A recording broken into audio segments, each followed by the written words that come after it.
جان کا مسئلہ ہے، پہچان کا مسئلہ ہے، ختم نبوت اپنے ایمان کا مسئلہ ہے۔ ہمارے علماء اس اردو الفاظ کے ترجمے جانتے ہیں۔ علامہ اقبال کہتے ہیں دین کا ماحول ایسا تھا کہ تلوار سے جیسا پھل کٹ جاتا ہے ایسا ایمان کٹ جاتا تھا، لیکن رات کے 2 رکعت تہجد پڑھ کر اپنے ایمان کو بنا لیتا تھا۔ جی لندن کے 5 اسٹار ہوٹلوں میں ایمان کو بنانے والا، اس لیے تو الہامی شاعر کہتے ہیں ان کو۔ کوئی معمولی ان کے ایک شعر میں پورے قرآن کا ترجمہ ملے گا آپ کو، ایک شعر میں پوری نبی کی سیرت مل جائیں گی آپ کو۔ یہ ان کے ماں اور باپ کی تربیت کا نتیجہ ہے،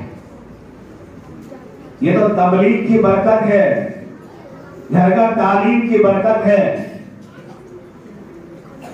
کہ ایسے مکاتب قرآنیہ جس میں ہماری بیٹیاں اور بیٹے زیر تعلیم ہیں اور ان کے فائدے پورے ضلع اور شہر میں نظر آتے ہیں۔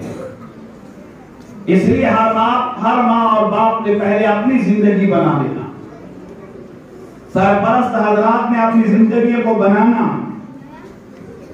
ایک ماں کا بن جانا، ایک باپ کا بن جانا، خاندان کا بن جانا ہے۔ ایک ماں ہی نے اس امت کو امیر المؤمنین فی الحدیث امام بخاری جیسا محدث دیا ہے، ماں نے دیا نا۔ ایک ماں نے علی میاں ندوی رحمت اللہ علیہ جیسا عالم دیا۔ 19ویں صدی میں ایک ماں نے مولانا الیاس جیسا بیٹا دیا اس امت کو۔ تو ماں اور باپ یہ سن کر جائے اور اپنے گھروں کے ماحول کو بنائیں تو یہ مکاتب قرآنیہ کے تعلیم کے اثرات ہم اپنے گھروں میں محسوس کریں گے۔ ہمارے نوجوان علماء اپنی قلیل تنخواہوں کے اندر مکاتب قرآنیہ کی خدمت انجام دے رہے ہیں۔ کروڑا سلام ہے حضرات علماء پر کہ اتنے قسم پرسی کی حالت میں قوم کی رہبری کرتے ہیں۔ یہ ایک عالم کا جگر ہوتا ہے۔ ایک عالم کو پوچھ لیجیے آپ